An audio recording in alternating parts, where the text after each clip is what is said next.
بسم اللہ الرحمن الرحیم۔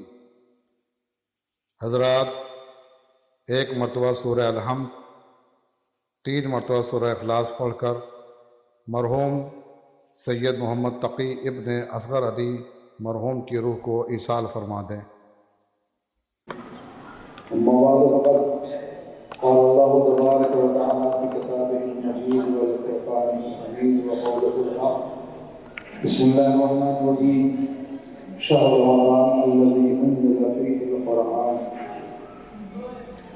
سورہ بقرہ کی 185 نمبر کی آیت کریمہ ہے کہ جس کے اندر ارشاد فرمایا ہے کہ رمضان کا مہینہ وہ مہینہ ہے کہ جس کے اندر اللہ نے قرآن نازل کیا۔ شب-e-Qadr کے سلسلے میں معصومین نے فرمایا 19، 21، 23 اور 27 یہ تاریخیں وہ ہیں کہ جسے شب-e-Qadr کہا گیا ہے۔ کسی نے پوچھا چھٹے امام سے کہ مولا کتنا بہتر ہوتا کہ آپ یہ کہتے ہیں کون سی شب-e-Qadr ہے تو ہم اسی شب کو حاصل کر لیتے ہیں۔ تو ہم نے کہا کہ بہتر یہ ہے کہ ہر شب کو حاصل کرو تاکہ تمہیں شب-e-Qadr بھی مل جائے اور تمہیں ہر شب کی الگ الگ جو فضیلتیں ہیں وہ بھی حاصل کریں۔ لہٰذا اللہ نے اس شب-e-Qadr کے تعین نہیں کیا ہے کہ کون سی شب-e-Qadr ہے، بلکہ احتمال دیا ہے 19 بھی ہو سکتی ہے، 21 بھی ہو سکتی ہے، 23 بھی ہو سکتی ہے اور 27 بھی ہو سکتی ہے۔ البتہ شب-e-Qadr کے سلسلے میں یعنی شب-e-Qadr نہیں ویلیویبل نائٹ سے کہتے ہیں، یعنی جس کی اہمیت ہو، اور ویلیو کہاں پر ہے؟ اللہ کی نگاہ میں ہے۔ اللہ اس شب کے سلسلے میں کہتا ہے کہ تمہیں کیا معلوم کہ شب-e-Qadr کیا ہے، تم درک نہیں کر سکتے ہو۔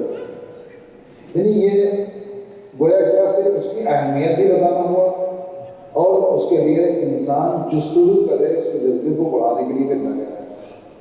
ویسے اگر کوئی چیز سمجھ میں نہ آنے والی ہو تو اسے اللہ کو کہنا نہیں چاہیے کہ یہ تم سمجھ نہیں پاؤ گے۔ پھر اللہ نے دنیا کے اندر بھیجا کہ شب-e-Qadr کو نہیں، اللہ کے کہنے کا مقصد یہ ہے کہ میں تم سے کہہ رہا ہوں کہ تم اس شب-e-Qadr کو سمجھ نہیں سکتے ہو جو سمجھنے کا آپ ہے۔ یعنی اس کی اہمیت اتنی زیادہ ہے اور یہ بھی جذبے کو ابھارنے کے لیے جملہ ہے۔ کبھی کبھی ہوتا ہے کہ ہم اپنے بچے سے کہتے ہیں تم یہ سمجھ نہیں پاؤ گے، تو بچے کہتے ہیں جستجو کا ماننا اور بڑھتا ہے، پھر سوالات کرتا ہے، پھر اس کی اہمیت بتاتے ہیں، پھر اس کی حقیقت تک وہ انسان پہنچنے کی کوشش کرتا ہے۔ تو گویا اللہ نے جذبے کو ابھارا ہے کہ تم سمجھو شب-e-Qadr کیا ہے، تم سمجھو کہ یہ لیلۃ کیا ہے۔ حقیقت تک تو نہیں پہنچ پاؤ گے، لیکن جتنا سمجھو گے اتنی حقیقت تمہیں آشکار ہوتی جائے گی، اتنا تمہیں معلومات میں اضافہ ہو جائے گا۔ اس شب کی سب سے بڑی خاصیت یہ ہے کہ اس شب میں شب-e-Qadr میں اللہ نے قرآن نازل کیا ہے۔ قرآن کے نازل ہونے کی 2 صورت ہے، ایک ہے انزال، ایک ہے تنزیل، ایک ہے دفعی، ایک ہے تدریجی۔ انزال کا مطلب کیا ہوتا ہے کہ اللہ نے قرآن مجید کو جو لوح محفوظ پر رکھا ہے وہ نہیں اٹھا کر کے اسے قلب محمد پر نازل کر دیا، یہ ڈال دیا۔ انزال کا مطلب ہوتا ہے ڈیل دینا یا ڈال دینا۔ تو یہ شب کے اندر جو قرآن نازل ہوا ہے، انزال ہوا ہے قرآن کا یا تنزیل ہوئی ہے؟ قرآن میں تو کیا ہوا ہے؟ انزال ہوا یا تنزیل ہوئی ہے؟ تو یہ شب-e-Qadr کے اندر جو قرآن نازل ہوا ہے وہ بیت معمور سے یعنی لوح محفوظ سے مشیت کے ارادے سے اللہ نے قلب محمد پر انزال کیا ہے۔ اب اس کے بعد ورنہ قرآن مجید تو نازل ہوا 23 برس کو مدت میں، یعنی قرآن مجید جو نازل ہوا ہے وہ 23 برس کا نازل ہوا ہے۔ تو یہ شب-e-Qadr قرآن پر کون سا نازل ہوا ہے؟ قرآن یہی نازل ہوا ہے، لیکن یہ قرآن وہ ہے کہ جو اللہ نے لوح محفوظ سے قلب محمد کو اتارا ہے، اسے کہتے ہیں انزال۔ اور اس کے بعد اللہ کا رسول عمل کو انجام دیتا گیا، قرآن کی آیتیں آتی یا قرآن کی آیتیں آتی رہی، پیغمبر اس کے اوپر عمل کرتے۔ 23 برس کے اندر یہ مکمل قرآن نازل ہوا ہے، جسے تنزیل کہتے ہیں۔ اور انداز یہ تھا کہ نازل ہونے کا کہ جب بھی کوئی موقع پڑتا تھا، کوئی محل ایسا آتا تھا، پیغمبر کیا کرتے تھے؟ خاموش ہو کر کے سر کو جھکا کے کرتے تھے. جبریل آتے تھے، آنے کے بعد جو ہے اس کا جواب عنایت فرماتے تھے قرآن کی آیت کی شکل میں. جسے مثال طور پر جو ہے لوگوں نے پوچھا کہ یا رسول اللہ، آپ نے خطبہ جمعہ کے اندر فرمایا کہ تمہارا پروردگار بہت نزدیک ہے، تمہارا نزدیک تمہارا پروردگار وہ ہے کہ تم سے کہتا ہے کہ تم مجھے پکارو، تم مجھے دعا کرو اس سے. تو ہمارا پروردگار بہت دور ہے کہ ہم بلند آواز سے پکاریں، یہ بہت نزدیک ہے کہ ہم آہستہ پکاریں، کیونکہ ہمارے بلانے کا انداز الگ الگ ہوتا ہے. جب کوئی آدمی دور ہوتا ہے تو ہم بلند آواز سے بلاتے ہیں، لیکن جب کوئی نزدیک ہوتا ہے تو ہم آہستہ سے بلاتے ہیں. یہ پروردگار ہمارا کس طرح کا ہمارے سامنے ہے؟ دور ہے کہ ہم بلند آواز سے پکاریں تب وہ سنے گا، یا نزدیک ہے کہ ہم آہستہ آہستہ پکاریں یا ارادہ بھی کریں پکارنے کا تب بھی وہ سن لے گا. تو جبرائیل امین یہ آیت لے کر کے آئے. کون سی آیت؟ وَإِذَا سَأَلَكَ عِبَادِي عَنِّي فَإِنِّي قَرِيبٌ أُجِيبُ دَعْوَةَ الدَّاعِ فَلْيَسْتَجِیبُوا لِی. یعنی جب میرے اے جبرائیل جا کے اللہ کے رسول یا رسول کو کہہ دو. اور جبرائیل نے آگے کہا کہ رسول اللہ فرما رہا ہے کہ جب میرے بندے تم سے میرے بارے میں دریافت کریں ان سے کہہ دو اتنے قریب، میں تم سے بہت قریب ہوں، اور اتنا قریب ہوں کہ جیسے ہی تم دعا کرتے ہو، جیسے تم مجھے پکارتے ہو، میں تمہاری آواز پر لبیک کہتا ہوں، میں تمہاری آواز پر لبیک کہتا ہوں. تو یہ موقع تھا کہ جہاں پر آیت نازل ہوئی اور جواب بھی ہو گیا. میرے لوگ یہ کہتے تھے کہ قرآن جو نازل ہوا ہے وہ تدریجی طور پر نازل ہوا ہے. تو کیسے نازل ہوا کہ یہ موقع محل کے اعتبار سے قرآن کی آیتیں نازل ہوئی ہیں. تو اسے کہتے ہیں تنزیل. دو طرح کا قرآن ہے، ایک ہے انزال، ایک ہے تنزیل. انزال کا مطلب یہ کہ شب-e-قدر میں اللہ نے لوح محفوظ سے اٹھا کر قلب محمد پر اتار دیا، اسے کہتے ہیں انزال، جو شب-e-قدر میں ہوا.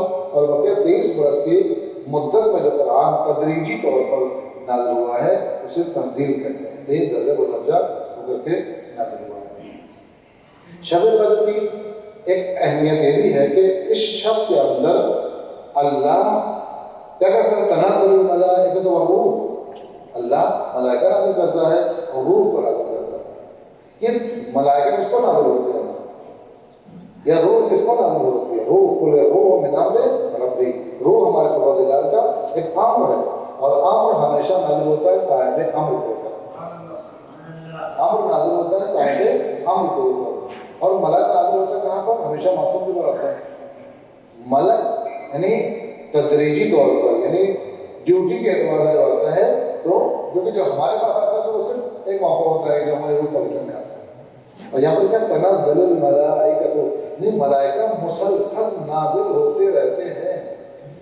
اس کا ہوتا ہے کہ سلسلہ قائم ہے. تو یہ ملائکہ نازل ہوتے ہیں وقت کے امام کے پاس، اور پورے مقدرات، پورے لوگوں کے جو ہے حال و احوال امام کو نامے پیش کرتے ہیں، کس کے ساتھ کیا ہونے والا ہے. لوح تقدیر لکھی جاتی ہے، اس لوح تقدیر کے اوپر امام زمانہ اپنی امضا کرتے ہیں، اور یہ مسلم ہو جاتا ہے کہ یہ واقعات ہونے والے ہیں.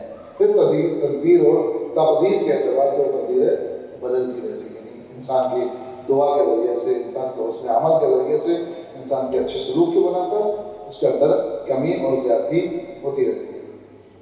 شب-e-قدر میں ہمیں احیا کرنا چاہیے. احیا کی بہت زیادہ اہمیت دی گئی ہے، رات کو جاگنا. اس کے علاوہ اس کے اندر دعائے ابو حمزہ صومالی ہے جو آپ پڑھیں. دعائے ابو حمزہ صومالی، دعائے ابو حمزہ صومالی جناب ابو صومالہ، ابو حمزہ جو صومالی ہے، صومالہ ایک جگہ کا نام ہے، وہاں کا رہنے والے ہیں. کہ جب وہاں پر شیعوں پر حملہ ہوا تو پورے قریے کے افراد جل کے خاک ہو گئے تھے، ختم ہو گئے تھے، اور پورا قریہ جو ہے وہ تہس نہس ہو گیا تھا. صرف ایک حمزہ کی ذات تھی جو بچی تھی، ابو حمزہ سے کہتے ہیں، ایک حمزہ کی ذات تھی جو بچی تھی. لہذا صومالہ کہتے ہیں بچی ہوئی شے کو، صومالہ کہتے ہیں کسے؟ بچی ہوئی چیز کو. تو ابو حمزہ صومالی کو کہتے ہیں کہ یہ اس اپنے قریے کی بچی ہوئی فرد کا نام ابو حمزہ تھا. لہٰذا آپ کو اسی لیے ابو حمزہ صومالی کا ہے. یہ پورے قریہ جل کے خاک ہو گیا تھا، اس کے اوپر جہاں تمام کے تمام افراد ختم ہو گئے تھے، کوئی وہاں پر باقی نہیں تھا، صرف ایک جناب ابو حمزہ باقی تھے کہ جن کو سمالہ کہا جاتا ہے، جنہیں بچا ہوا کہا جاتا ہے۔ لہذا اسے اس دعا کو دعائے ابو حمزہ سمالی کہا جاتا ہے، جو چوتھے امام نے انہیں تعلیم دی تھی۔ آج جو دعائیں پڑھی گئی ہیں، دعائیں کرم اخلاق، دعائے توبہ یا دعائے محمد سمالی یا صحت کی دعا پڑھی جاتی ہے، وہ بھی دعائے محمد سمالی ہے، اس کی بڑی تاکید کی گئی کہ ان دعاؤں کو انسان کو پڑھنا چاہیے۔ لہٰذا کثرت سے ہو سکے قرآن کی تلاوت کریں، کثرت سے دعائیں پڑھیں۔